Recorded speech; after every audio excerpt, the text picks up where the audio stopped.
Smart aesthetics, branding, marketing, entrepreneurship. Greetings and welcome back to the Kiss My Aesthetic podcast. On this episode, I'm going to be recapping my recent trip down to Grossmont High School to get them feedback on the Kiss My Portfolio Challenge and some things that I noticed or noted about what the work was that they turned over and how I would improve it. So this is going to be kind of a two-part episode. It's first and foremost to recap what we talked about with the high school students, and then also to really talk about how to create better portfolio work. I know you guys were asking this in the Facebook group, so this is the answer to that as well, which is how to create work that really helps you attract new opportunities and what portfolio work even really is.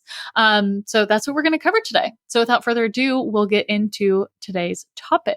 Amazing. So first and foremost, if you missed it, earlier in May, I was able to go to Grossmont High School here in San Diego after their teacher reached out to me to have me talk to their high school students. The first outreach was like, hey, will you come talk to my students about branding? I have a photography background. I don't really have a branding background. And there's a lot of kids that want to do what you do. Would you be interested? And I said, absolutely. And I also said, I raise you one better. What if we gave them the Kiss My Portfolio Challenge, and then I came in to critique their work? Because that satisfies like a wannabe reality TV show judge feeling that I have always had. But it also gives me an opportunity to really see what young people are designing and what they care about. So if you're unfamiliar with the Kiss My Portfolio Challenge, the Kiss My Portfolio Challenge started during the pandemic. And this was my way of engaging the audience that wanted to learn from me because I didn't have any kind of online course. I know myself, and I know I would not have the patience to create a multi-part online course. So instead, I wrote a 10-day, 10-prompt brand design challenge to help designers design better based on the process that I created for myself that's worked with me and my clients for over 6 years now. So what it looks like is you download the Kiss My Portfolio Challenge, and all of these are still available on my website, by the way. So you can have access to any of them and do them at any time, self-paced. Would really, really recommend if you're finding yourself in a rut or a slow season to kind of get your creative juices flowing. Nonetheless, Kiss My Portfolio Challenge, the way that it works is they would download the PDF. The PDF inside has a fictitious business with a fictitious ideal client, but it generally has all the information that you'd need to know about the company in order to do their branding. So the very first one we ever offered, it was, I think, March or April during COVID. And the idea was a girl and her dad start a sailboat charter company for small groups to get people out onto the ocean to enjoy San Diego Bay. It's called Chroma Charters, and we had write-ups for their ideal client, what their services were going to be, their target demographic, what they were looking for in the brand, colors, fonts, etc., like the ideas around it. And then every day for 10 days, there was a different task for yourself as a designer to do in order to end up with a piece that you would feel comfortable putting in your portfolio. So that means it's a piece of work that you can show to a potential client that says, here's the problem, here's how I approached it, and these were the results. So if you're thinking about your portfolio and you're specifically thinking about how you present your work online, it's really important that you have that context wrapped into the project. A lot of times when I'm looking at people's portfolio, they're just showing me the finished work, glossy mock-up, glossy mock-up, glossy mock-up. And although it looks nice, it often doesn't tell the story of how you made the creative decisions to solve the problem. So the point of the Kiss My Portfolio Challenge was not only to get you to a point where you had a piece in your portfolio that accurately reflected your style and gave you a good sense of how you would approach a project, but it made you slow down, think about your process, not necessarily have to go back and forth with the client and make something that you don't like, but create something where you could really showcase the step-by-step of your creative decision-making. So it starts, of course, with research and narrowing in on the ideal client. Then we get into defining the aesthetics, which is your mood board, your color palette, etc. Stock photography and imagery, Pinterest boards for inspiration. Then you're getting into the logo design. You're coming up with a main logo that works in black and white, very important. Then you're coming up with your submarks and alternates into your font system, your icon system, your patterns, and then all of that gets rolled into mockups, print, digital, social, merch. So that is the 10-day structure, more or less. I ended up hosting 6 of these challenges. So we did Chroma Charters. We did, I think I can remember them all off the top of my head. I don't know. We did Avo Dough. which was an avocado oil themed restaurant. We did Baggage Claim, which was like a rental clothing subscription service that you could like pick up and drop off at the airport. We did Sky Paws, which was a dog centric airline. We did one called Breakers, which was a restaurant roller rink concept, like roller rink cocktail bar concert venue concept. And then the last one was for my friend's business, Tanked Cafe, their dream company, which is like a coral cafe, like you would think of like a cat cafe, right? So you can pick any of these challenges anytime. Like I said, they're on my website, mkwcreative.co. You can go to the resources tab, and then you find them all there. Download them anytime you like. But the way that the challenge worked is that each day people were, when they were taking the challenge live, they were submitting their work in the Facebook group and getting feedback from myself and other designers. And this was really great because it created a lot of social learning opportunity, and it allowed us to, on a micro scale, give feedback along the process so that they ended up with a project that was really top notch. So back to Grossmont High School, their teacher reaches out to me. She says, I really want you to come talk to these students. I say, why don't we give them the Kiss My Portfolio challenge? She says, that's a great idea. So we let all of the students pick which challenge they most wanted to work on. And they had 2 weeks to complete all that work and put it into a presentation. My recommendation was that they presented that over video. So they created a video recording presentation that walked through the design decisions that they made and how those decisions answered a problem from that original challenge, right? So that was the main part of the assignment. But when I went in person to critique, we actually put their slides up on the screen and I walked through each one and kind of gave feedback as the project as a whole. Now, I want to preface this by saying these high schoolers killed. Like they, on the whole, like when we zoom out, definitely understood the project and understood how to bring it forward. That being said, there were some very consistent pieces of feedback that I think I forget that you don't know until you learn them. So I'm going to kind of attempt to piece back together what those pieces of feedback were in chronological order of that brand design process. So as we're thinking through the first part of it, we're talking about defining aesthetics. Mood boards. Mood boards are something that I think a lot of novice designers miss. And it's not that they get it wrong, it's that it's just slightly off. Your mood board is not a collage of images of what the business is supposed to be. Your mood board is a collection of images that give you the feeling of the brand. So that was a piece of feedback I gave a lot in the Kiss My Portfolio challenge. So if we use the example of like avodo, for example, if you want to be inspired by avocado, right? Like to put an avocado in every single one of the squares of your mood board is going to be redundant, right? And that also doesn't really tell me restaurant. So instead of just showing like plate, avocado, coffee cup, chair, what textures, what patterns, what other imagery can you pull into that mood board to really give you the feeling of being in the place that's consistent? A lot of the students, what I noticed is like, if they did the Tanked Coral Cafe, they had half of their mood board was dedicated to pictures of coral and the other half was dedicated to pictures of coffee. And the problem is those images did not work together at all. There wasn't consistent lighting. There wasn't consistent coloring. There wasn't a consistent story being told. It was just saying, aquarium and coffee shop. And it just was putting those two things together. And what I was encouraging them to do was think more critically about how do you create a mood board that gives the cohesive sense of the brand without being so on the nose. Right. And that's really where designers can pull those things forward. It's not so much that we need to show picture of fish, ocean, coffee, but can we show a texture? Can we show wavy lines? Can we show sand? Can we show, we want whitewashed wood because that's really beachy, or driftwood as one of the elements. And that visual variety will help you later on in the project. The next bit that I always love to kind of sink my teeth into is color palettes.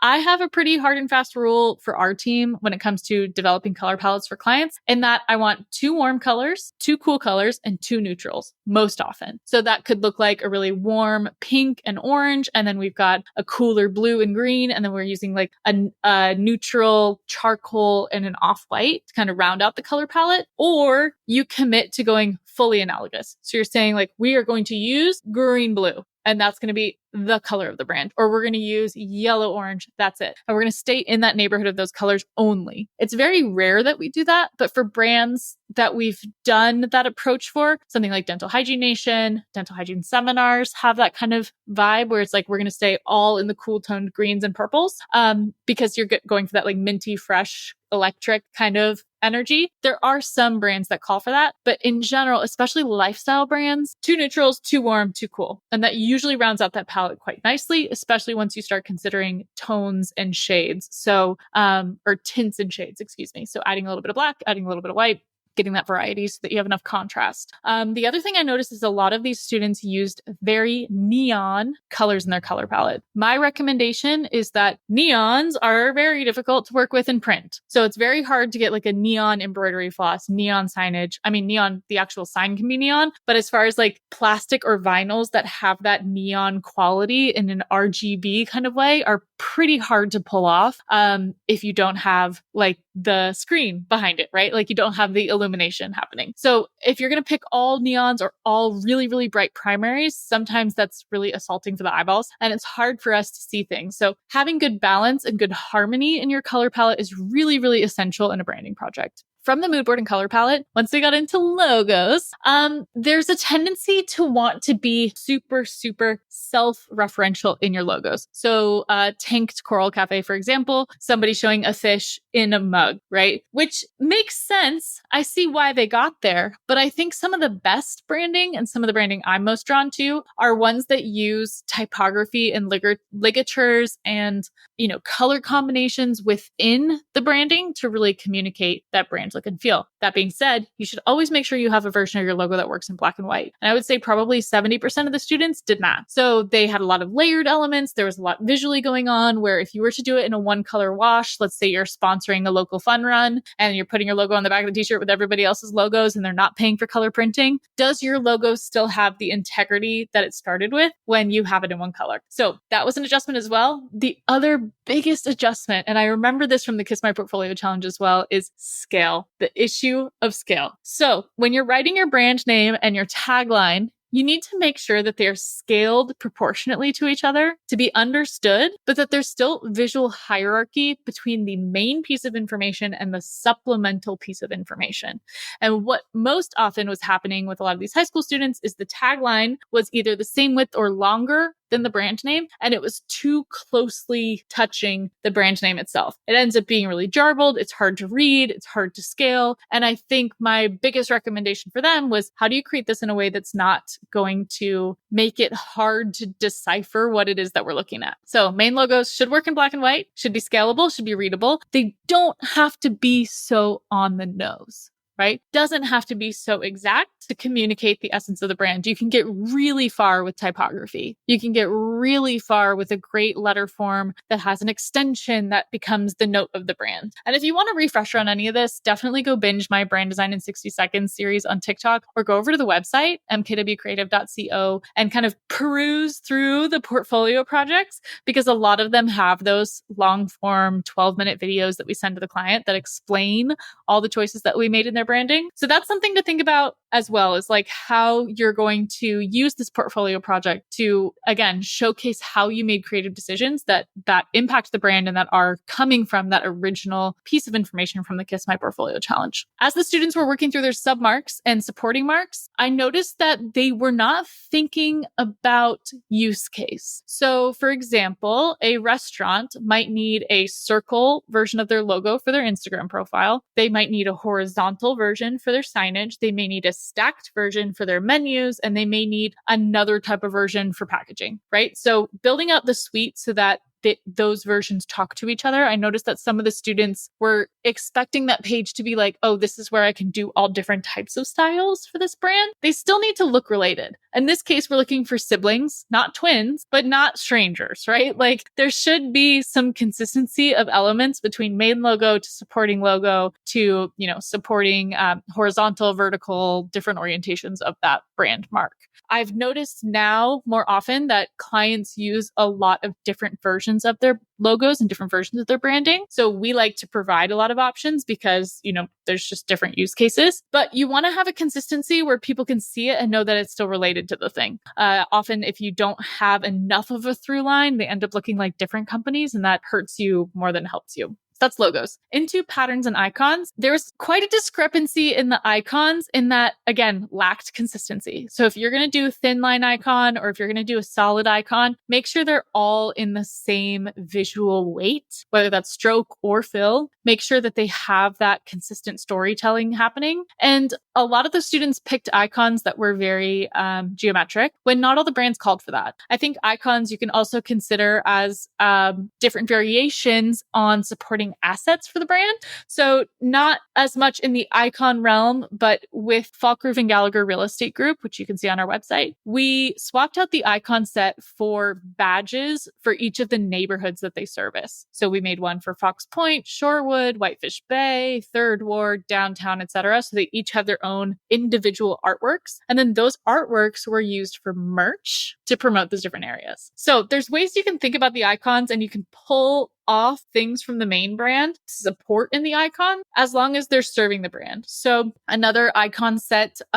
possibility that we did recently was considering what we were going to use for Piano Chi property management, right? So we have like key icon, we have a laptop icon, we have different things that start to stand in for the parts of their process. And the style of that is actually in contrast to the main logo. So the main logo is very like clean lines. The icons we went hand drawn because it feels more personal. It feels more crafted. It picked up on other values of the brand and created enough contrast from the main logo that it didn't feel like all these little icons were logos. I think that's the point I'm getting at. It's like you don't want your icon set to feel like a bunch of teeny tiny different logos. They need to feel related. Like an example of this is if you've ever looked at like the cleaning instructions on a laundry tag and had no idea what they were. You don't want icons like that because you want them to be self-explanatory in the use case of the brand. So that's the icon stuff. Patterns as well. There's a tendency to want to just like make a repeat pattern out of an icon or make a repeat pattern out of a logo. And the issue with that is it comes off a little stale, especially when a lot of the students were just like putting them on a white backdrop. So I recommended like think about pattern as an extension of the brand energy. So if your brand, for example, like we did the branding for Berta Wired, a pattern for Berta, she uses audio waves. She's an audio editor. So a pattern example would be like a pattern made out of audio waves, right? To give that texture, to give that visual interest. With her brand, we actually ended up going with gradients, which technically aren't patterns, but they're used in a lot of similar ways, right? So a big juicy gradient that uses the colors of the brand. Another way to do patterns would be like any kind of tile work, woodwork, textural stuff that gives a little bit more of a story than just the photography and the logo assets.